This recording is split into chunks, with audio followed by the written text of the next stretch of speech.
स्वामी जी, आपने जो बताया कि प्रेगनेंसी का भी एक सही समय होता है और उस समय में अगर वो काम किया जाए, जैसे अब पढ़ाई का एक समय होता है, खाने का एक समय होता है, ठीक उसी तरह से प्रेग्नेंट होने का भी एक सही समय होता है। और जब ये सही समय गुजर जाता है, जैसे आजकल मॉडर्न विमेन 35 साल के बाद प्रेगनेंसी प्लान करने पर जब आती हैं तब miscarriages, pre term birth, high BP, sugar और क्रोमोसोमल डिसऑर्डर का खतरा बढ़ने की बात कही जाती है।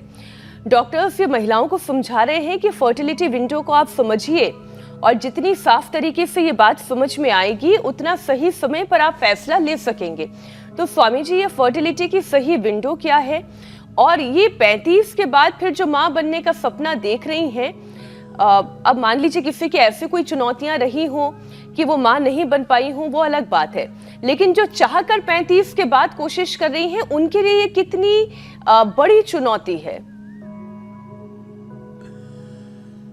तो ये देखो, अपने शरीर को तो संभाल के रखना ही पड़ेगा, इसलिए अपने शरीर को संभाल के रखिए, अपने तन को, मन को संभाल के रखिए, अपने भीतर एक जो वैचारिक भाव चेतना है उसको हमेशा ऊंचा रखिए, हायर कॉन्शियसनेस में जिए।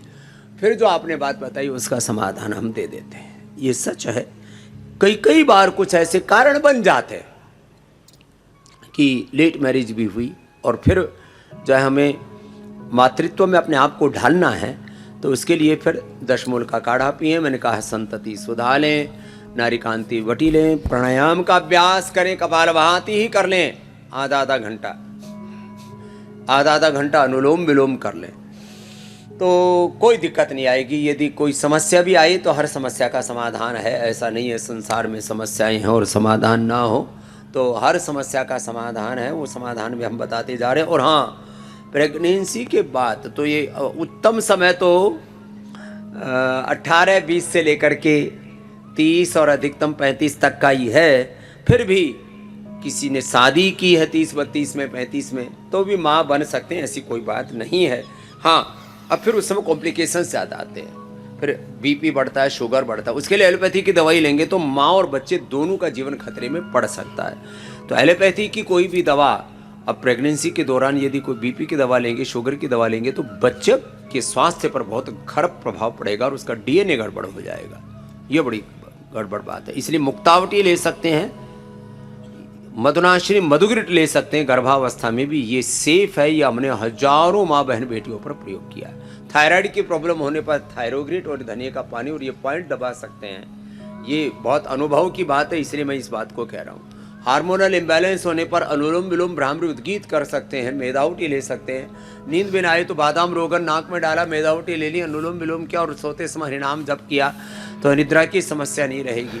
कई बार उस समय कोलेस्ट्रॉल आदि बढ़ जाता है, तो फिर कोलेस्ट्रॉल आदि बढ़ने पर एक तो लौकी का जूस पी सकते हैं जो पूरी तरह से निर्दोष है। हाँ, ये कुछ बातें। बुखार होने पर पैरासीटामोल, क्रोसिन भी लेते हैं, तो वो माँ और बच्चे की सेहत पर बहुत बुरा प्रभाव करती है। इसलिए उस समय महासुदर्शन घनवटी खाने के बाद, या अभी तो हमने बहुत उसका एडवांस वर्जन बना दिया है, फिवोग्रिट आदि ले सकते हैं। टाइफाइड आदि में हो जाए तो टाइफोग्रिट आदि लें। तो प्रेगनेंसी के दौरान सिंथेटिक दवाइयाँ नहीं ली जाती। विटामिन डी की कमी है तो थोड़ा धूप में बैठने, B12 की कमी है तो मोरिंगा आदि का सेवन करें।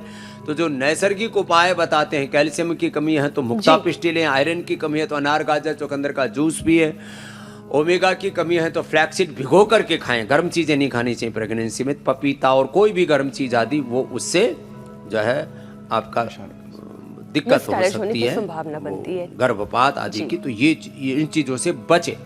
और ऐसे ही और महत्वपूर्ण बात तो स्वामी जी ये है कि खुश रहें, उनकी कमी जैसे मैंने बताया, पति का बहुत बड़ा योगदान है। खुश रहें, अच्छी चीजें पढ़ें, अच्छी चीजें देखें, अच्छी संगति में रहें और हर रोज सुबह हमारे साथ योग की इस कक्षा में जरूर जुड़े। स्वामी जी, अब आपसे इजाजत लेने का वक्त है। बहुत बहुत धन्यवाद। प्रणाम स्वामी जी, धन्यवाद।